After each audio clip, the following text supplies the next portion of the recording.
ce qui est important, ce n'est pas tellement ce que je vais vous dire, c'est ce que je veux vous dire. C'est-à-dire que c'est ce que Montesquieu appelait l'esprit. L'esprit est plus fort que le mental. Alors, la question, on va commencer par un peu de technique. Je vais vous expliquer d'où vient l'intelligence émotionnelle, d'où vient ce concept, parce qu'il y a une explication technique et mécanique que nous allons voir. Mais au fond, si, suite à notre rendez-vous, c'est un peu un rendez-vous avec vous, et que ça vous permet, dans notre monde brutal, un peu de passer une heure avec vous, on va dire 1h30, 1h15 avec vous, un peu comme une méditation. On a très très peu de rendez-vous avec soi. Vous savez, j'ai eu le plaisir d'accompagner énormément de patrons depuis les années 90, où j'ai monté ma première société, après avoir quitté Universal. Et j'ai beaucoup travaillé, entre autres, avec Philippe Varin, quand il a lancé PSA en Chine et au Brésil. Et Philippe Varin, régulièrement, à son staff de dirigeants, disait « Mesdames et messieurs, si vous ne prenez pas 20 minutes de rendez-vous chaque jour avec vous, vous faites une faute professionnelle. » Est-ce que vous prenez 20 minutes de rendez-vous avec vous chaque jour? Notre monde est un monde d'accélération qui fait que nous avons très peu de temps, comme dit Piaget, pour avoir des trous, c'est-à-dire pour reposer notre esprit. Notre cerveau est un muscle, et ce muscle a besoin de repos et d'oxygène. Et pour cela, il est important, chaque jour, de se dire, au fond, quel sens a ce que j'ai fait? Est-ce que j'ai fait aujourd'hui, est-ce que c'était utile? Et ce sont des choses très très simples, l'intelligence émotionnelle. Je vais essayer de vous traduire, je dis parfois avec une forme d'humour, de vous traduire souvent le Bouddha en Jésus. Parce que, en fait, l'essentiel de l'intelligence émotionnelle nous vient d'Asie. Mais ce qu'il faut, c'est l'adapter à notre paradigme, c'est-à-dire à l'Occident. Nous sommes un peuple héroïque et non pas stratégique comme l'Asie. Eux, si vous voulez, ils réfléchissent. Les arts martiaux n'ont rien à voir avec les nôtres.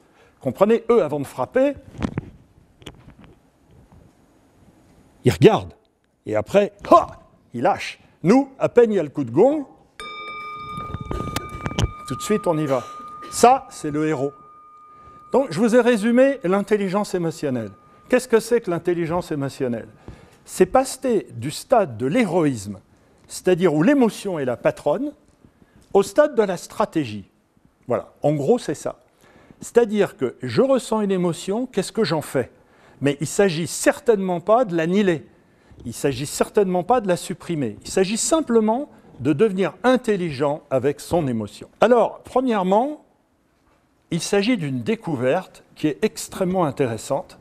Et donc, avant qu'on rentre dans la partie pratique et technique, il faut que je vous présente un monsieur qui s'appelle Antonio Damasio.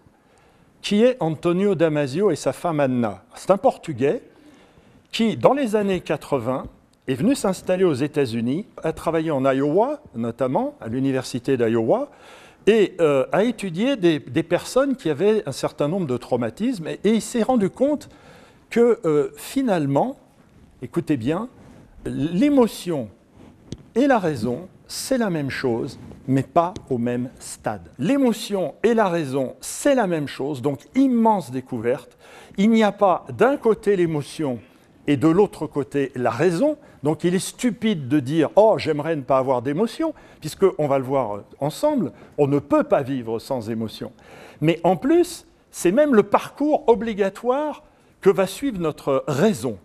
Autrement dit, tout commence par de l'émotion, et une fois refroidi, et une fois que ça va suivre un circuit que je vais vous montrer, ça va s'appeler ce que l'on appelle la raison. Et donc, il n'y a pas, comme pensait Descartes, je pense donc je suis, il n'y a pas d'un côté l'émotion et de l'autre côté la raison, c'est la même chose, c'est le même circuit, mais pas au même stade. Voilà la grande découverte de Damasio. Qu'est-ce que va découvrir Damasio? Il va découvrir la chose suivante. Nos émotions sont nos alliés. Toute émotion est un cadeau. Arrêtons de dire « je ne veux pas avoir d'émotion ». Premièrement, techniquement, c'est impossible. Et deuxièmement, il dit « Emotion is our bodyguard ». L'émotion est notre garde du corps. À quoi servent les émotions? Émotion, ça veut dire mettre en mouvement. Emotion, ex motere, je mets en mouvement. Donc, ça veut dire « pay attention, please ». comme il dit. C'est-à-dire, c'est un petit Jimmy Cricket qui est au-dessus de nous et qui va nous dire « Fais attention, tu vas être en retard pour prendre ton avion. » On va appeler ça la peur. Et donc, vous accélérez le mouvement, vous partez un peu plus tôt et vous avez votre avion. Et au lieu de dire « Oh là là, zut, j'ai eu peur de rater mon avion », vous devriez « Chouette, j'ai eu peur de rater mon avion, donc je l'ai ». Et donc, en fait, ce que va découvrir Damasio, c'est que l'émotion fait partie structurante de notre bien-être, to the well-ordered intellect. C'est-à-dire que sans émotion, vous et moi, dans le monde dans lequel nous vivons, il l'a dit, je n'ai pas parlé avec lui directement, mais j'ai été en plusieurs fois en conférence avec lui, il dit que dans le monde moderne dans lequel on vit, on ne pourrait pas vivre, allez, disons, plus de 10 minutes. Pourquoi ?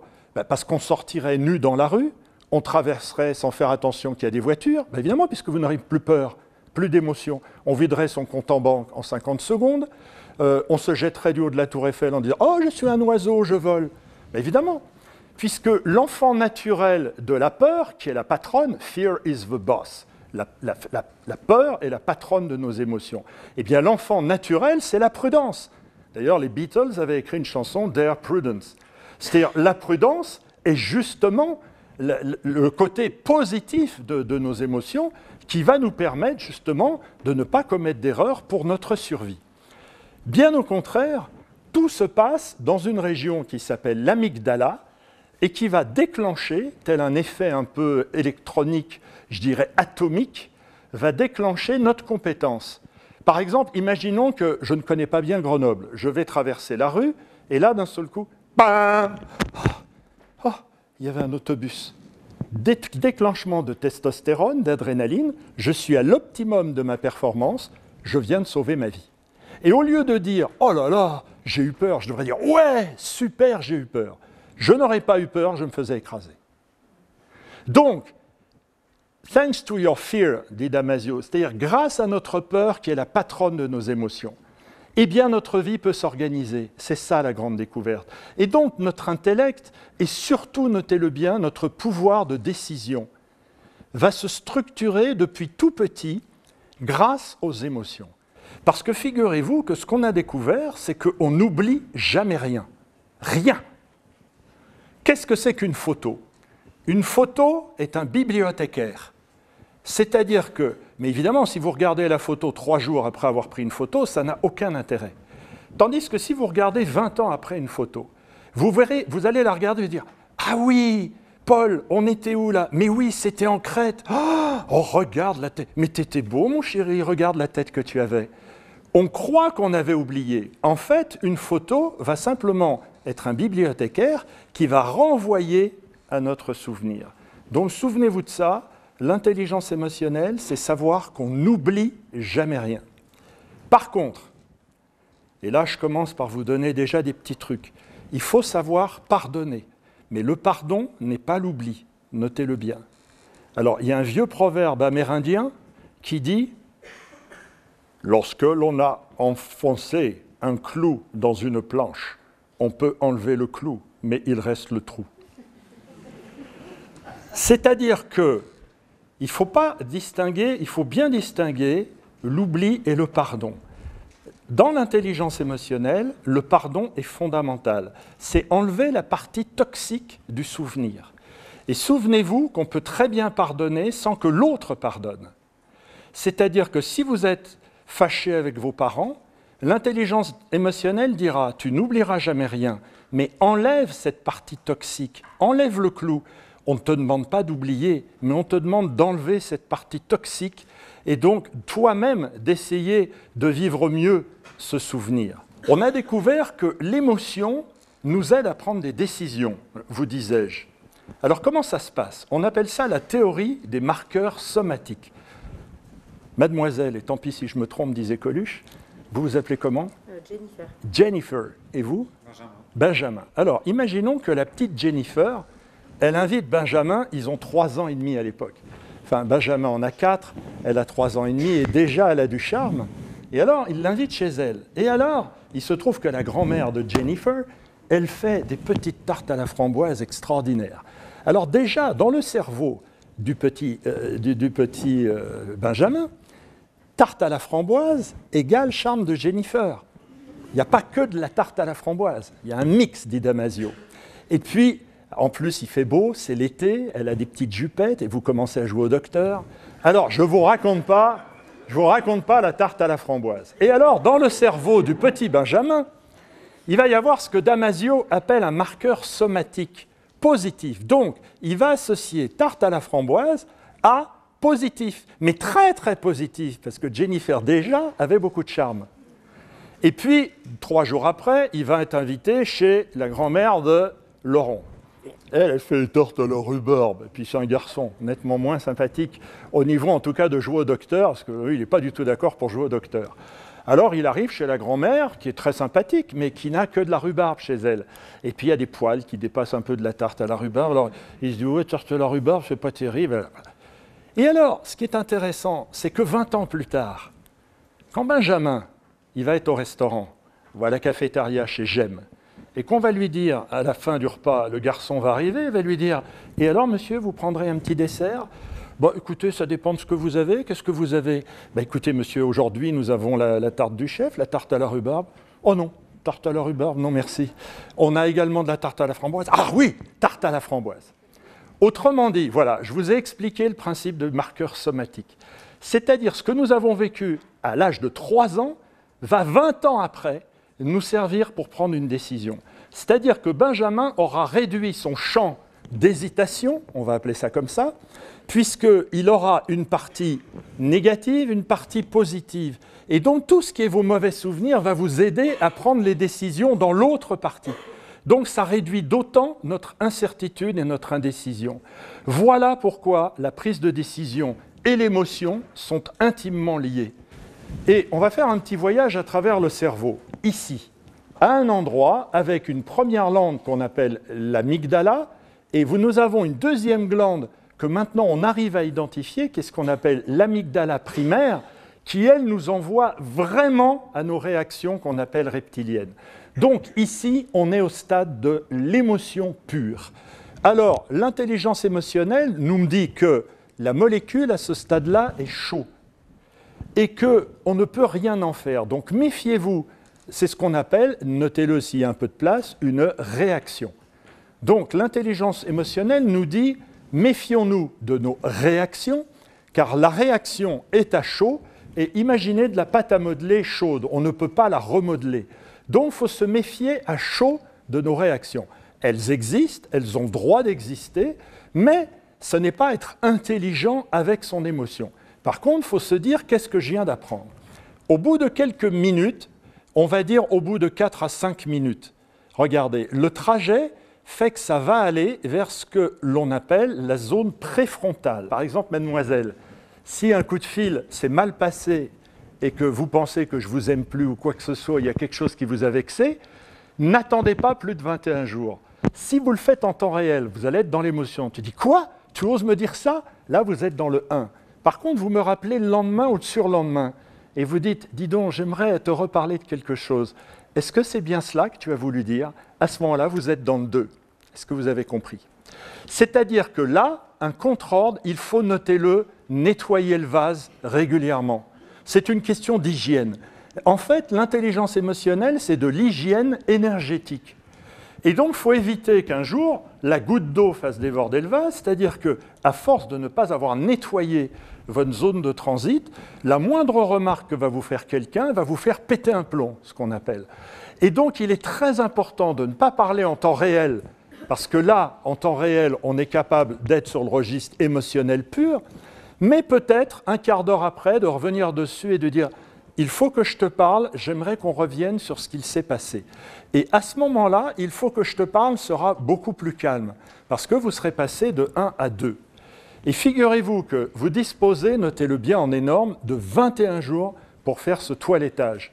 Si vous attendez au-delà de 21 jours, regardez bien, le circuit du cerveau va être le suivant, et il va aller, hop, en 3. Et donc, ce qui se passe, c'est que la raison, tout ce que nous n'avons pas nettoyé, va être stocké dans notre mémoire longue, qui est derrière. Et c'est bien le problème des gens qui ont Alzheimer, puisque de 1, ils vont aller directement à 3. Donc ils vont se souvenir. Donc souvenez-vous que votre visite va leur faire très plaisir parce qu'ils seront dans l'émotion, mais ils ne se souviendront pas de ce qu'ils vous ont dit une minute avant, parce qu'ils vont aller directement de 1 à 3. Et à 3, si vous voulez, c'est la mémoire longue. Et là, la molécule est dure. Et ce qu'il faut savoir, c'est qu'elle est froide et que le dur dure. Alors notez bien que dans ce cas-là, il faut 3 fois plus d'énergie pour enlever un marqueur somatique négatif.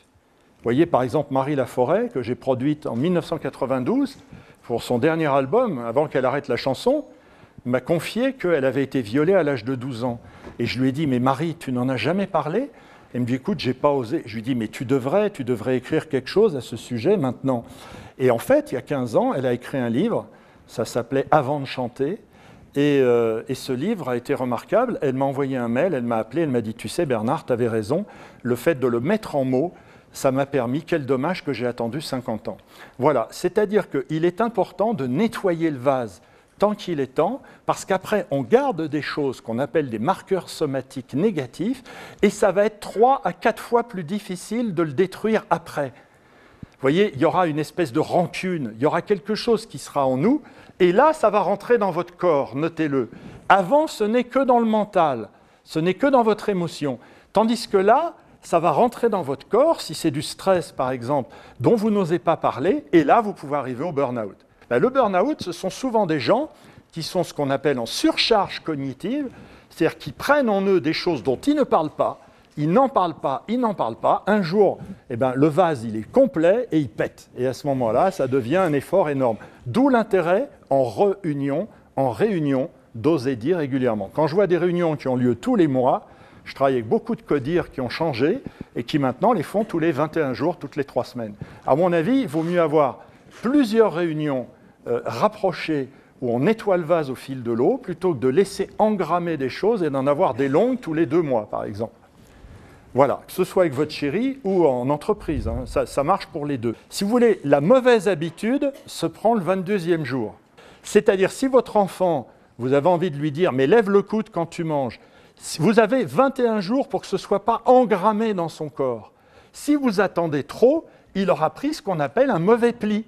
Et maintenant, on le voit. Donc, l'intelligence émotionnelle nous dit « tu disposes de 21 jours pour corriger la chose, pour oser le dire ». Donc, vraiment, s'il y avait une chose technique dont je voulais que vous vous souveniez ce soir, c'est 1. Nos émotions sont un cadeau. 2. Nos émotions sont notre garde du corps. 3. L'autre n'est pas moi. Et surtout, la loi des 21 jours. Il faut nettoyer le vase au fil de l'eau. C'est fondamental que vous vous souveniez de tout cela. Alors, ce qui est important, notez-le bien, c'est de ralentir et de refroidir.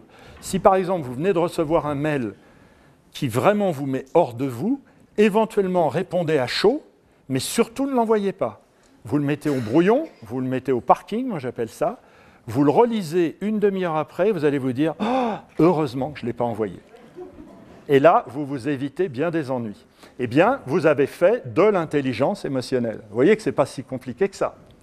Et ça s'explique techniquement. Au moment où vous l'auriez écrit, vous étiez dans 1, alors que là, vous allez être dans 2. Voilà. Et n'oubliez pas la loi des 21 jours. Alors, cette loi, je vous l'ai mis en agrandi dans votre petit document. Voilà, j'adore cette vignette. Vous voyez que vous avez en petit, mais je l'ai agrandi ici pour vous. C'est le patron de Ikea. Et je trouve que c'est vraiment très apprenant. Parce que nous, on dit « la nuit porte conseil ». Mais je trouve que cette formule est encore plus belle. C'est en dormant que nous arrêtons de faire des erreurs. La nuit ne porte pas conseil. La nuit permet de passer de 1 à 2. Et elle permet de voir les choses d'une autre façon. Donc, en vous disant « tu ne perds rien pour attendre, je t'en parlerai demain matin », vous faites de l'intelligence émotionnelle. Par contre, il va falloir le dire le lendemain. Il ne faudra pas fuir, hein. Attention. En tout cas, pas plus de 21 jours. Est-ce que c'est clair pour vous toutes? Je vais avoir besoin de vous de nouveau, parce que la phrase la plus importante peut-être de ce soir, c'est « là où il y a de la gêne, il n'y a pas de plaisir ». Vous allez dire « oh, on vient là pour ça ». Oui, vous venez là pour ça, parce que vous n'en aviez peut-être pas pris conscience. Pourquoi? Écoutez bien ce que je vais vous dire parce que c'est le tournant. Il fallait bien à un moment donné tourner dans la conférence. La joie est, comme le Bouddha est, comme la lumière est. C'est-à-dire, nous venons tous du Big Bang. Nous ne sommes absolument pas poussière pour redevenir poussière. Nous sommes lumière et nous redevenons lumière. Je l'ai vécu. C'était uniquement pour vendre des indulgences que l'Église a inventé ce terme de poussière et tu redeviendras poussière. Donc ça veut dire que l'instinct de survie, la lumière est en nous. Nous avons tous cela en nous. Donc le problème n'est pas la joie. L'intelligence émotionnelle ne s'intéresse pas à la joie. Elle s'intéresse à qu'est-ce qui empêche ma joie d'être totalement au firmament. Autrement dit, qu'est-ce qui va gêner ma joie? Et donc l'intelligence émotionnelle ne s'intéresse pas à quand un couple se marie et qu'ils ont 20 sur 20. Il s'intéresse à quand, 5 ans après, il n'y a plus que 17. Et alors, le fait qu'il n'y ait plus que 17, on va se poser la question, c'est quoi les 3 points de gêne? D'où ils viennent? Et en enlevant la gêne, on va retrouver le plaisir. Donc l'intelligence émotionnelle, dans son mécanisme, est exactement à l'inverse de ce que l'on pense. On ne motive pas quelqu'un, on ne motive pas une équipe, on essaie de comprendre comment elle a été démotivée. Et là, on peut travailler. On ne peut pas travailler sur le bonheur d'un enfant qui rentre de l'école, on peut travailler sur quel est le malheur qui lui est arrivé, où est sa gêne, parce que son copain lui a pris sa voiture et qu'il a un gros bobo. Voilà. Alors là, on va lui dire, elle est où ta gêne, mon chéri? Et c'est en récupérant la gêne qu'on va retrouver le plaisir. Si par exemple, je demandais à Jennifer, je lui dis, tu sais, regarde, j'ai reçu cette clé, là, je ne comprends pas, elle ne marche pas. Comment ça se fait, nos nouvelles clés, là, elles ne marchent pas? Et Jennifer me dit, ah, mais t'as pas vu, on avait reçu un mail, il y a un petit truc maintenant ici qui permet de la connecter pour économiser les batteries.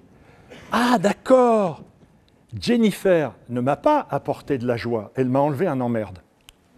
Et donc je repars, je dis, ouais, super, merci. Là où il y a de la gêne, il n'y a pas de plaisir. Donc ce que je vous propose, de façon très intime, alors peut-être que ça peut être au niveau de la vie, ça peut être au niveau de votre travail, ça vous regarde, j'ai envie de vous dire, mettez-vous une note sur 20. Allez-y. Mettez-vous une note sur 20 sur le enjoy. Le enjoy, c'est l'élan, sur l'envie de. Je vous souhaite d'avoir 20, hein, mais ce n'est pas toujours le cas. Alors ça peut être par rapport au travail. Moi, je fais ça en entreprise avec des codires, qu'est-ce que ça marche bien? Vous voyez, ce qui est important, dans un monde parfait, tout le monde devrait avoir 20. Mais le problème, c'est que le 20, il est individuel. Ça dépend de l'histoire de chacun. Alors pour ceux que ça intéresse l'étymologie, j'ai appris il n'y a pas longtemps que historia, ça vient du grec. Histoire, ça vient, historia, c'est l'enquête. Si vous voulez, vous avez tous ici une histoire qui vous est propre, même en tant qu'enfant et parent. Chacun a une histoire qui lui est propre. Et donc chacun a des raisons d'avoir de la joie ou pas de la joie. Ça ne vous appartient pas. Par contre, si vous voyez quelqu'un autour de vous qui a de la gêne, là, vous pouvez l'aider à enlever au moins un point de gêne. Là, on peut intervenir, mais on ne peut pas intervenir sur la joie. La joie est quelque chose de très personnel qui dépend de notre historia, c'est-à-dire de notre enquête personnelle depuis qu'on est tout petit. Et donc, qu'est-ce qu'on appelle le lâcher-prise? Souvent, on me dit « Ah oui, écoute, le lâcher-prise, moi j'aimerais bien lâcher prise ». Le lâcher-prise, ça c'est bon en Asie. Alors ils se mettent là, voilà. Nous on est dans les embouteillages et tout, ça n'a rien à voir. Donc moi je préférais que vous reteniez la chose suivante. Pour lâcher prise, je passe du verre à moitié vide au verre à moitié plein. Voilà. Et là, vous allez vous prendre en flag. Combien de fois le matin on commence à râler? On dit « Oh, ça y est, il fait froid. Ah, ça y est, l'hiver arrive. Ah » Et là, vous êtes en plein flag du verre à moitié vide. Eh bien, pour lâcher prise, regardez le verre à moitié plein. Oh, mais quand même, j'ai de la chance, je vais dans une super école, je fais partie d'une super association, puis en plus, il y a un mec qui m'aime, et puis j'ai des études, et puis j'ai un pouvoir d'achat, etc. Ouais, puis pour mon âge, je ne suis pas si mal. Et à ce moment-là, vous switchez. Ce que vous avez compris. Donc, lâcher prise, c'est passer du verre à moitié vide au verre à moitié plein. Alors, autre chose, un problème est en dehors de moi. Dans notre vie, nous passons notre vie à avoir des problèmes à résoudre. D'ailleurs, les enfants à l'école ont un problème de mathématiques. En entreprise, on passe son temps à avoir des problèmes. Un problème n'est pas un problème parce qu'il est en dehors de moi. il ne me touche pas affectivement. Et ça, on le voit avec les IRM. La difficulté, c'est tout autre chose. C'est un problème qui va rentrer à l'intérieur de moi et qui, à ce moment-là, au niveau affect, va prendre de la place et va commencer à devenir rouge dans mon cerveau, comme je vous l'ai montré tout à l'heure. Eh bien, l'intelligence émotionnelle, c'est faire qu'un problème reste un problème, mais ne devienne pas une difficulté. Parler à son N+1, c'est un problème, ça ne doit pas être une difficulté. Vivre en couple, c'est un problème, ça ne doit pas devenir une difficulté. C'est-à-dire que ce qui est fondamental, c'est ne pas accepter qu'un problème devienne autre chose qu'un problème. Ça doit rester quelque chose de neutre, qui est en dehors de vous. Osez en parler, osez dire « il faut que je te parle », osez en réunion dire « voilà, il faut que je vous dise voilà ce qui… » Car sinon, ça va devenir une difficulté. Autrement dit, souvenez-vous-en, un problème peut rester un problème pendant 21 jours, mais le 22e jour, il devient une difficulté, parce que vous n'avez pas osé en parler. Et donc, l'intelligence émotionnelle, si vous voulez, c'est ne pas en tout cas transformer un problème en une difficulté. Mon ex-femme, qui est une femme remarquable, mais qui quelque part était devenue maniaco-dépressive, quand on allait au restaurant, tout devenait une difficulté. C'était trop salé, c'était pas assez cuit, ça manquait de vinaigre, ça manquait de machin, il faisait trop chaud. Ce qui fait que tout devenait une difficulté. Alors moi, évidemment, qui essaye toute ma vie de me dire « je veux bien avoir des problèmes, mais je ne veux pas avoir de difficultés », ça ne pouvait plus le faire à un moment donné. Alors, si vous voulez, ce que je crois qui est important, c'est que vous vous souveniez qu'un problème doit rester un problème. Et je vais vous donner cette phrase très belle de Edgar Faure. C'est un beau cadeau que je vais vous faire. Edgar Faure est un type que j'aimais beaucoup, il avait beaucoup d'humour.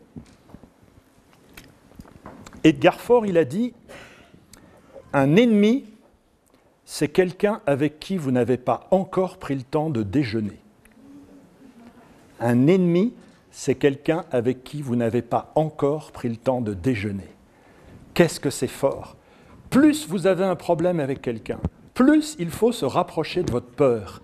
Mais attention, pas dans la machine, pas à la cafétéria de Gênes. Prenez un endroit en dehors de la maison ou en dehors de l'entreprise. C'est-à-dire un endroit neutre, c'est très important. Allez en dehors de la machine. Et je vous jure que vous ne le regrettez pas. Et vous direz, écoute, je t'invite parce que je crois qu'il est bien qu'on se parle. Mais en dehors de la machine, d'accord? En dehors de la loi. Nous avons tous un secret. Le secret, c'est l'attractivité. Cette attractivité que vous avez, parce que je le vois là, avec vous, il n'est pas réservé qu'à certains. Tout le monde l'a. Le problème, c'est que certains ont des gènes qui leur empêchent de laisser parler leur secret. Les 3/4 du temps, si vous voulez, on se dit « pourquoi moi ?» La base de l'intelligence émotionnelle, c'est l'autorisation. Parce que je le vaux bien. Pourquoi pas moi? Et donc, si vous vous autorisez votre partie lumière, vous allez irradier sur les autres. Mais si vous arrivez en vous culpabilisant, vous allez diminuer cette lumière. Donc, qu'est-ce que nous dit l'intelligence émotionnelle? Elle nous dit, premièrement, en te levant le matin, il y a un poste, pourquoi pas moi? Donc, au lieu de dire « why », vous dites « why not ». Pourquoi est très castrateur. Et pourquoi pas? Pourquoi pas ouvre beaucoup. Donc, notez-le bien. Et pourquoi pas est une extraordinaire phrase d'intelligence émotionnelle parce que ça ouvre. Maman, je peux sortir demain soir avec mes copains? Ah, pourquoi pas? Tu veux dire que tu n'es pas d'accord? Attends, je n'ai pas dit que je ne suis pas d'accord, ma chérie, je vais réfléchir. Et pourquoi pas, ce n'est pas pourquoi. Pourquoi l'enfant va le prendre comme une intégration dans son univers. Tandis que pourquoi pas, ça laisse la porte ouverte. C'est un ralentisseur, donc notez-le bien. Et la phrase magique, c'est « pourquoi pas moi ?» Donc voilà, le secret, c'est « pourquoi pas moi ?» Maintenant, mécaniquement, il y a des choses qu'il faut faire, hein, et avant tout, il faut être centré. Qu'est-ce que ça veut dire être centré? Alors, ensemble, on va faire un petit exercice, vous allez voir, et pour ça, je vais vous demander de vous lever. Leonardo da Vinci, Léonard de Vinci. Il a dessiné l'homme de Vitur, qui est devenu le logo de Manpower. Toute l'intelligence émotionnelle est là. Dans un premier temps, vous allez vous mettre sur un pied. Voilà. Et en plus, essayez de vous mettre sur la pointe du pied. Voilà. Maintenant, imaginez qu'à la personne qui est à côté de vous, vous lui demandez une augmentation de 1 000 € par mois. Bon. Vous avez compris que ce n'est pas jouable. Imaginez un professeur qui arrive et qui vous dit « Voilà, je vais vous faire un cours sur... » Bon. Donc, effectivement, le corps a son importance, parce qu'on pense avec son corps.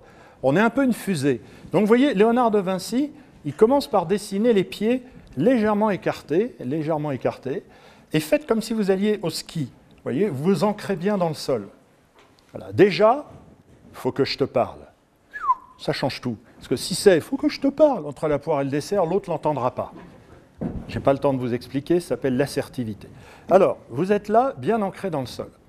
Maintenant, je vais vous demander de fermer les yeux, de mettre vos 2 bras le long de votre corps, bien en position verticale, et de vous faire très grand, comme si vous alliez toucher le plafond.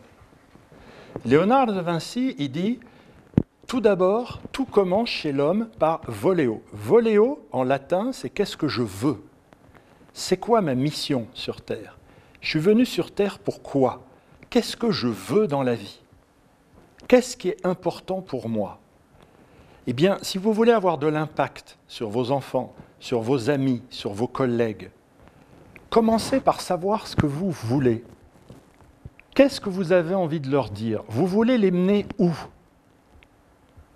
Et donc ça, cette dimension verticale du latin voléo, est fondamentale, dit Léonard de Vinci. Et ça ne doit plus bouger. Je dois être clair dans ce que je veux, c'est-à-dire l'angle, le projet que j'ai en moi. Quelle est ma mission sur Terre? Moi, j'ai compris que ce n'était pas de gagner de l'argent, c'était plutôt d'être curé et de prêcher comme je le fais ce soir. Et donc, ce qui est important, c'est que la fonction que vous allez occuper corresponde à votre mission. C'est-à-dire, vous êtes venu faire quoi sur Terre? Donc, premièrement, l'intelligence émotionnelle nous dit « Réfléchis », Philippe Varin dit, « ayez rendez-vous chacun 20 minutes par jour et dites-vous « Tiens, pourquoi en ce moment j'ai 20 sur 20 ? Pourquoi j'ai 18 ? Pourquoi je suis heureux ? Pourquoi je suis emmerdé avec tel problème ? Il faudrait peut-être que je règle une chose. Oh, on ne va pas récupérer 5 points, ceux qui ont 15, mais peut-être qu'on peut repasser à 16. » Donc, premièrement, qu'est-ce que je veux? Et donc ça, c'est votre connexion avec le ciel, les pieds dans la terre et la terre au ciel. Maintenant, tout doucement, alors attention messieurs, n'en profitez pas trop, parce qu'il y a beaucoup de belles dames ici, vous allez écarter les mains, les bras, voilà, vous écartez les bras. Voilà. Et là, vous avez bougé les bras, mais attention, sans bouger le corps. Non, il ne faut pas bouger le corps du tout. Uniquement les bras. Et là, vous faites Shiva. En Inde, j'avais demandé à un artiste qui était en train de réparer un Bouddha, je lui ai dit, mais pourquoi, noble Seigneur, pourquoi Shiva a tant de bras? Et il me dit, mais elle n'a pas beaucoup de bras. C'est le mouvement des bras. Ça, c'est potéo. Potéo, c'est qu'est-ce que je peux faire. Et donc, notre énergie, elle est centrée ici, au niveau de notre sternum, dans notre chakra. C'est la rencontre entre le vertical, qu'est-ce que je veux et qu'est-ce que je peux. Ce que je veux ne doit pas bouger, mais par contre, il y a une adaptabilité pour ce que je peux. Eh bien, l'intelligence émotionnelle nous apprend à être centré. C'est-à-dire, sache ce que tu veux et ne veux pas plus que ce que tu peux. C'est-à-dire que vous allez raccourcir un peu vos bras, regardez. N'achetez pas une maison à 3 millions d'euros si vous pouvez vous l'acheter qu'à 800 000. Parce que sinon, vous allez être comme ça et du coup, vous allez être stressé. Parce que vous ne pouvez pas. Alors regardez, on va faire ça. Tu peux filmer ça, tu vas t'éclater. Regardez, faites ça. Vous voyez, voilà. Bah, peut-être, et c'est là. Alors là, vous allez pouvoir maintenant, vous allez vous applaudir d'abord, voilà. C'est magnifique. Et regardez. C'est ça, petit à petit, l'oiseau fait son nid. Alors, qu'est-ce que je peux commencer à faire? Ben, vous commencez à faire ça, allez-y, faites ça. Puis après, hop, maintenant je peux ça, maintenant je peux ça, puis maintenant je peux ça, puis je vais m'adapter. Mais je continue à savoir ce que je veux. Alors, la formule magique à noter, notez-le, c'est « a miracle at a time », c'est-à-dire un miracle à la fois. Notez-le. C'est la clé de l'intelligence émotionnelle. La clé de l'intelligence émotionnelle, c'est un miracle à la fois. Les gens qui sont stressés, c'est les gens qui veulent tout en même temps. Alors ça devient un vrai ventilateur. Et alors ici, au niveau du chakra, c'est très encombré et du coup, ça se traduit par un accident cardiovasculaire. Et ce qui est important, c'est qu'ici, ça respire. Tenez, vous allez mettre vos mains comme ça et vous allez, regardez, vous allez tous faire ça, regardez. Hop, voilà. Voilà. Ça, c'est important. Et bien moi, je le sens. Je sens qu'ici, là, vous commencez à être posé, vous voyez. Mais très vite, c'est venu. Eh bien, c'est ça que l'autre va ressentir en face. Alors, ça se sent, le charisme passe par le chakra qui se trouve ici, et ça se transmet par le regard. Le regard, nos yeux ne sont pas une caméra, c'est un projecteur. C'est le projecteur de l'énergie qu'on a en soi. Mais, quand la personne rentre dans la pièce, ça se passe toujours ici, on voit si la personne est centrée ici. C'est un Wi-Fi. Et ce Wi-Fi, on le sent. Ça ne se voit pas. Napoléon était petit, De Gaulle est très grand. Tous les bouquins qui existent, qui vous disent « faut parler fort », tout ça, c'est pipeau. Ce n'est pas des livres sur le charisme, c'est des livres de com. Moi, je vous parle du vrai charisme. Le charisme, c'est quand vous êtes centré et que vous dégagez un Wi-Fi qui est équilibré. Et l'enfant, notamment, le sent. Les animaux le sentent. Les chats, notamment. Les chats le sentent très bien et du coup deviennent des vrais chiens. Moi, mon chat, j'avais des vraies conversations avec lui. Surtout quand j'ai divorcé. Il faut dire que c'était un mâle, ça aide. Alors je lui disais, hein, Gribouille, c'est dur les femmes. Parce que j'étais centré. Mais mes filles qui tiraient la queue du chat et qui s'amusaient, elles ne dégageaient pas de Wi-Fi. Donc le chat qui est féminin est très sensible, plus que le chien. C'est comme le cheval. Le cheval, moi je travaille beaucoup avec des managers, avec les chevaux, c'est fondamental. Le cheval, si vous n'êtes pas centré, il ne vient pas vers vous. Parce que s'il sent que vous êtes... Lui, en plus, il a 4 raisons d'être ancré. Hein, nous, on n'en a que 2. Ben, il faut que ça compte pour 4. Donc, il est très important d'être ancré dans le sol. Voilà. Alors, chose que je voulais vous dire après, c'est la dernière chose avant qu'on passe aux émotions. Notez-le bien, nous est une personne à part entière. C'est tellement important. Vous savez, le jour où j'ai découvert ça, ça a changé ma vie et j'ai réussi mon divorce. Pourquoi ? Parce que très souvent, on est dans l'échange et on n'est pas dans le partage. L'échange et le partage, ça n'a rien à voir. L'échange, c'est commercial, c'est toi contre moi. Le partage, c'est avoir compris que nous est la troisième personne, le fameux Saint-Esprit. Et qu'on peut très bien avoir une personne bien à côté, mais que le nous ne fonctionne plus. Et c'est comme ça que j'ai réussi mon divorce. C'est-à-dire que j'ai très bien compris que la femme avec qui j'ai passé 15 ans était quelqu'un de très bien, c'était le toi, il y avait le moi, mais c'était ridicule de dire « ouais, puis toi, t'as fait… » C'était une peine perdue. C'est tout simplement que le nous avait cessé son chemin. Et ça, c'est très important, notez-le bien. Nous est une personne à part entière. Si vous avez 3 enfants, c'est pas pareil de discuter avec les 3 enfants en même temps, ou uniquement avec votre fils, ou uniquement quand il y a les parents, ou quand il y a uniquement les filles. C'est-à-dire qu'on ne se raconte pas les mêmes choses. Vous invitez un ami de plus à dîner, ça change toute la tablée du dîner. Ça change le nous. Eh bien, arrêtez de reprocher à l'autre. Posez-vous plutôt la question, quel est le nous ? Est-ce qu'on prend assez soin de nous ? Et ça, c'est une belle proposition. C'est une proposition de vie qui ne vous stressera pas. Et de dire, mon chéri, j'aimerais qu'on t'en parle et que dorénavant, on prenne un peu plus soin de nous, car je pense qu'on a été peut-être toi de ton côté et moi de mon côté. Et il faut peut-être restructurer le nous. Eh bien, le nous, on le voit maintenant en termes d'intelligence émotionnelle. Alors là, je n'ai pas le temps de vous l'expliquer. En tout cas, notez-le, nous est une personne à part entière. Et ça m'a permis de me quitter en très bons termes avec mon ex-femme. C'est-à-dire qu'on a compris que ce n'était pas la peine de se jeter les affaires à la figure, c'était ni toi ni moi, c'est que le nous avait fini son chemin. Et ça a permis de régler bien des choses avec beaucoup de paix. Alors ça, je vous le souhaite, et je souhaite que vous le mettiez en application. Nous est une personne à part entière. Si vous voulez, la base de l'intelligence émotionnelle, le trust en américain, est très simple. Je fais ce que je dis et je dis ce que je fais. C'est clair. On l'avait vu ce matin, excusez-moi, tout à l'heure. Donc, ce qui est fondamental dans l'intelligence émotionnelle, c'est ce premier paradigme. Je fais ce que je dis ce que je fais. Si vous n'êtes pas là-dedans, dites-vous qu'il y a quelque chose qui va se passer dans le cerveau et que vous allez être en zone grise. Donc, premièrement, peu importe ce que vous allez faire, mais le tout, c'est de le dire. Alors attention, je n'ai pas dit être transparent, mais être clair dans les règles du jeu. Notez-le bien. La transparence, je n'y crois pas. L'intelligence émotionnelle nous dit, Nietzsche d'ailleurs dit, il y a de l'indécence à montrer ses 5 doigts. On a tous un petit jardin secret, on a un truc. Mais au moins que les règles du jeu soient claires. Voilà, c'est ça, c'est au niveau des règles du jeu. Et l'intelligence émotionnelle nous dit ça. Deuxièmement, c'est, et ça je ne suis pas inquiet avec vous, c'est être 100% là. Donc, admettons qu'en démarrant ici, j'étais à 87%. Eh bien, je vous jure que depuis tout à l'heure, je vous donne 100% de mes 87%. C'est ça, l'intelligence émotionnelle.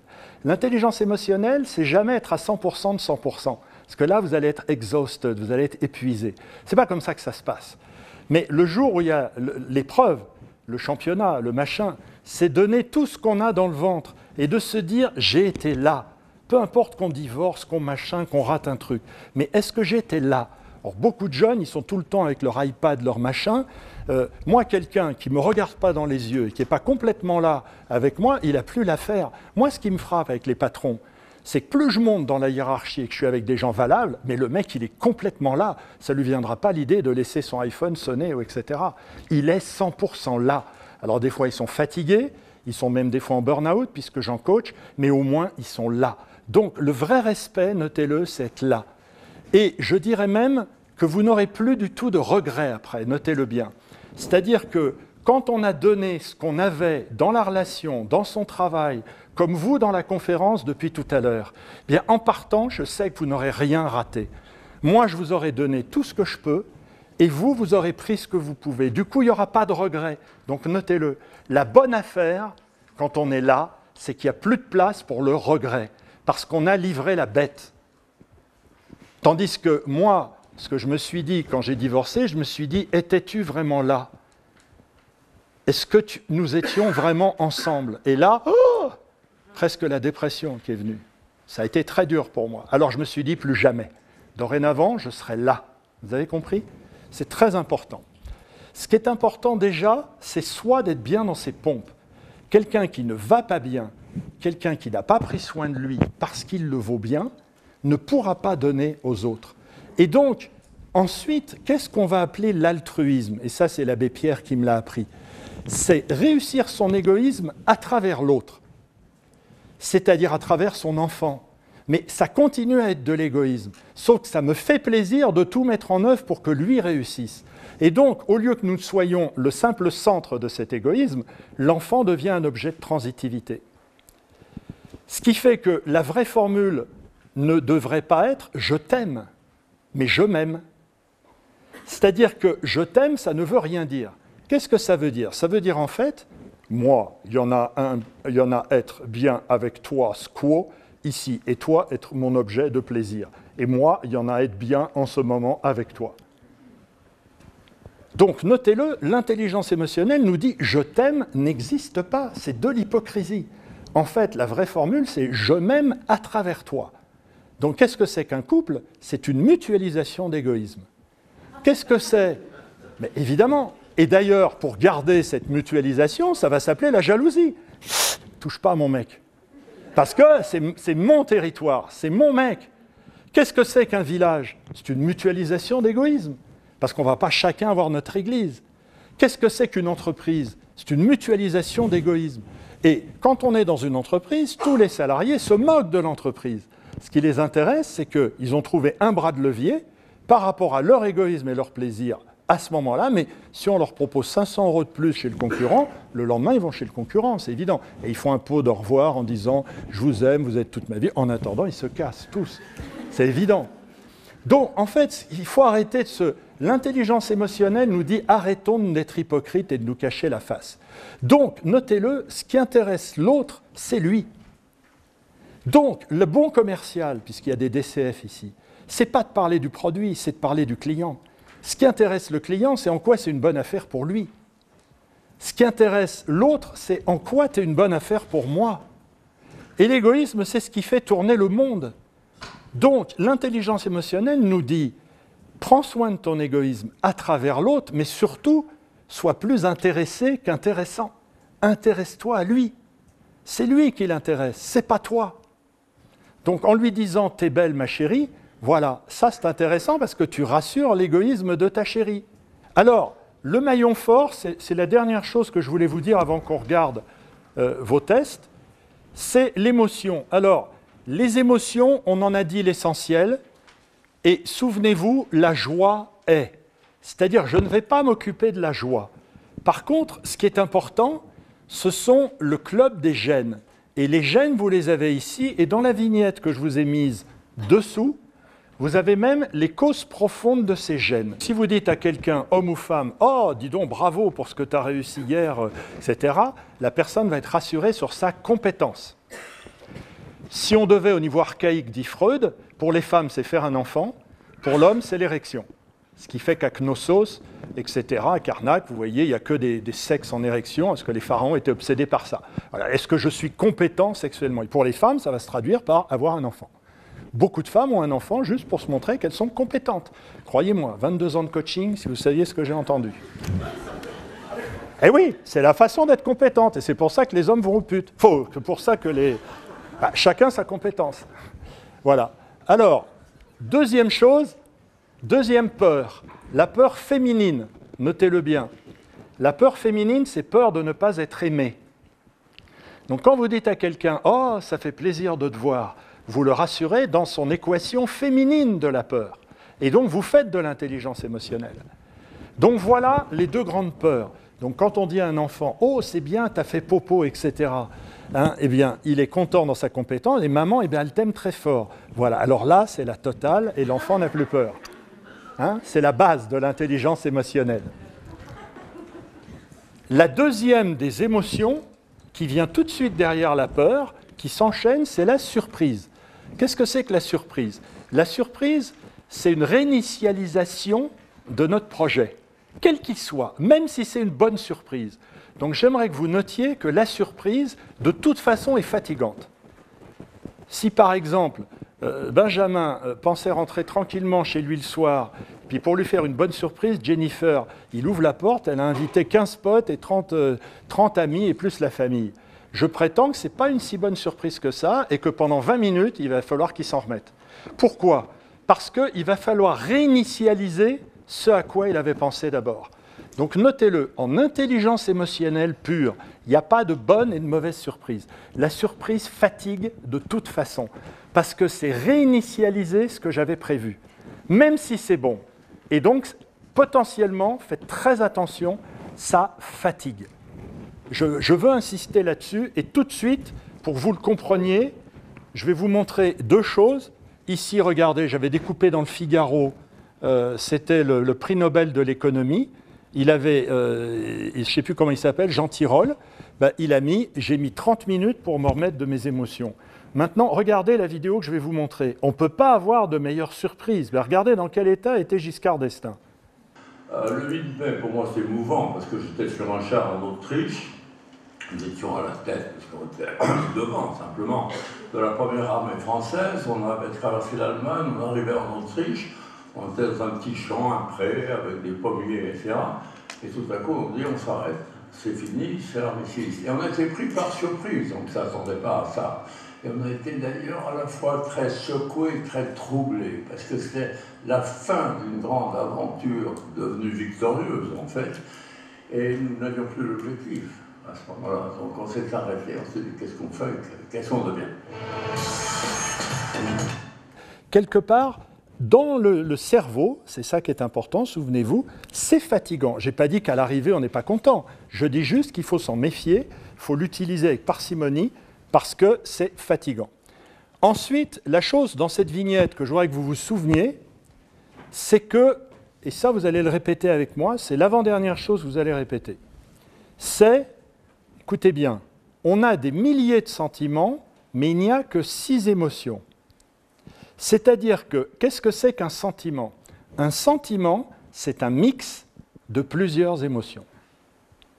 Et on ne peut pas travailler sur une holding, c'est-à-dire sur un sentiment. On ne peut travailler que sur les émotions qui composent le sentiment. Et donc, dès que vous n'avez pas l'un de ces 5 mots, peur, surprise, tristesse, dégoût, colère, Dites-vous que c'est un sentiment dont il s'agit. Si quelqu'un arrive et dit « oh, à ce moment, j'ai les glandes », ce n'est pas une émotion, c'est un sentiment. Eh bien, il faudra dire en quoi tu as été surpris, en quoi tu es triste, en quoi tu es dégoûté et de quoi tu as peur. Si vous prenez la jalousie dont on parlait tout à l'heure, la jalousie, on ne peut pas travailler en intelligence émotionnelle sur la jalousie. Il faut dire, tiens, tu es jaloux, qu'est-ce qui t'a surpris, en quoi tu es triste, en quoi tu as été dégoûté et de quoi tu as peur. Et là, on peut travailler. Donc, j'aimerais que vous redisiez avec moi, on ne peut pas travailler sur un sentiment, on ne peut travailler que sur les émotions qui le composent. Vous êtes prêts? 3, 4. On ne peut pas travailler sur un sentiment, on ne peut travailler que sur les émotions qui le composent. On ne peut pas travailler sur un sentiment, on ne peut travailler que sur les émotions qui le composent. On ne peut pas travailler sur un sentiment, on ne peut travailler que sur les émotions qui le composent. Applaudissez-vous. Et alors, pour terminer sur cette vignette, je dirais que la porte d'entrée la plus élégante, notez-le, c'est la surprise. C'est-à-dire, si par exemple, votre chéri, suite à une soirée, commence à vous faire une crise de jalousie, si vous lui dites de quoi tu as peur, en quoi tu es dégoûté, ça ne le fera pas. C'est un peu hard. Tandis que si vous lui dites qu'est-ce qui t'a surpris, et ça marche particulièrement en entreprise, parce que je sais qu'il y a des gens ici qui sont peut-être dans les RH ou autres. Donc, pensez que la surprise est la porte d'entrée la plus élégante. Quand vous sentez que quelqu'un a une colère, puisque la colère est la résultante qui éclate au bout de toutes ces émotions. La colère est toujours le bruit de toute cette roue des émotions. Donc ce qui est intéressant, ce n'est pas la colère en tant que telle, c'est où est le dégoût, où est la tristesse, où est la surprise, où est la peur. Ben, quelqu'un qui est en colère, si vous commencez par lui dire « mais mon chéri, qu'est-ce qui t'a surpris? Qu'est-ce qui s'est passé ?»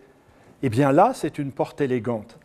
Mais si vous commencez par lui dire de quoi tu as peur, ça ne le fera pas. Donc pensez à cela, la porte d'entrée la plus élégante, c'est la surprise. Et particulièrement, évidemment, en entreprise. Mais pensez à agir, action. C'est-à-dire l'intelligence émotionnelle, c'est action. Et dites-vous qu'il y a un livre qui vient de sortir sur le pape, qui s'appelle « Ainsi fait-il ». Il y en a marre des soit-il, les gens, ils conduisent mal. Non, et moi, je fais quoi? Qu'est-ce que vous faites? Alors regardez ce Just Do It avec cet acteur américain absolument génial. Et ensuite, on fera une petite cérémonie de fermeture. Do it! Just do it! Don't let your dreams be dreams. Yesterday, you said tomorrow. So just do it! Make your dreams come true! Just do it! Some people dream of success while you're going to wake up and work hard at it. Nothing is impossible. You should get to the point where anyone else would quit, and you're not going to stop there. No, what are you waiting for? Do it!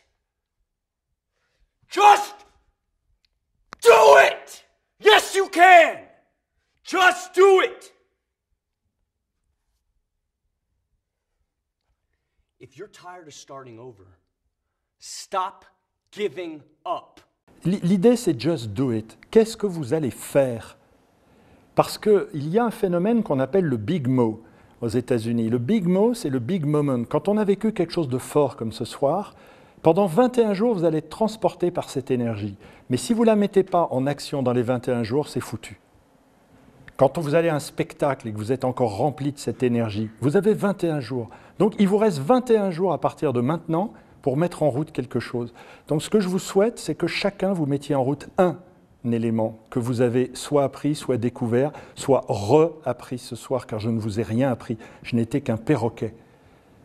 Je n'ai rien inventé. Yes!